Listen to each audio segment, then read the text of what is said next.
Imagine living in America during the era of Prohibition, where one man held more power and influence than anyone else. He is known as one of the most dangerous and infamous gangsters in history.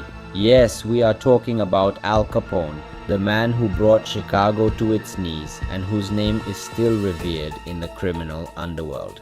In this video, we take you into the thrilling world of Al Capone's exploits.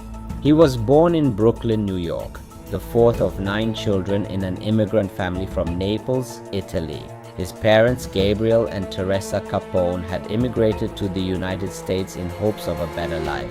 The Capone family quickly became acquainted with the hardships of life in the rough neighborhoods of Brooklyn. As a teenager, Capone skipped school and instead immersed himself in street life and local gangs. He initially joined small gangs such as the Bowery Boys and the 5 Points Gang. During this period, Capone used his natural cunning to rise through the ranks of the criminal world. One of the people who had a great influence on his life was Johnny Torrio. He was considered a major criminal and a mentor to Capone. Torrio. He taught Capone how to build a criminal empire and used violence as a tool. In 1919, when Al Capone was 20 years old, Johnny decided to move to Chicago due to the excessive violence in New York, and he took Capone with him. At that time, Chicago was in chaos due to rampant crime and the presence of various urban gangs. Johnny and Capone decided to take advantage of the opportunities available during the Prohibition era. They engaged in alcohol smuggling during the alcohol ban. Al Capone quickly became known as Johnny's right-hand man and took over leadership of the gang after his retirement in 1925.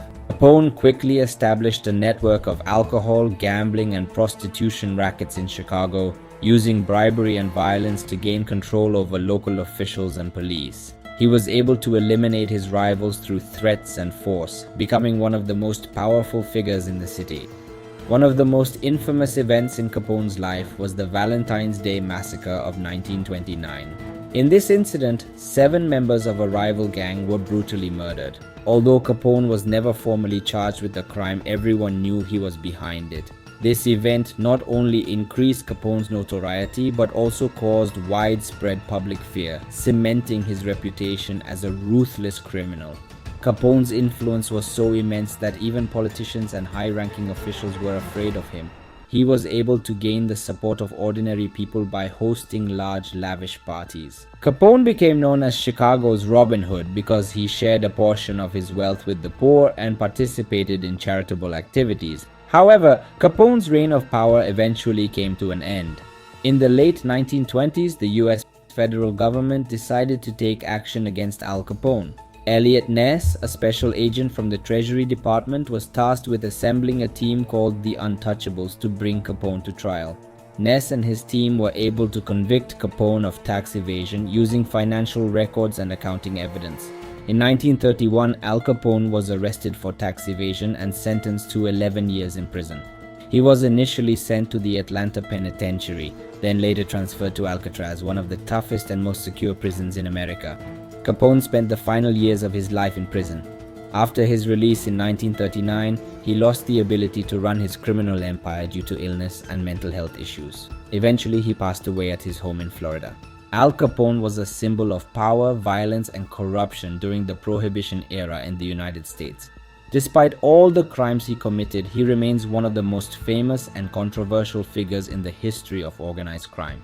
His life story is full of intricacies and details that captivate anyone interested in the world of crime. In addition to his life of crime and violence, Al Capone had a complex personality.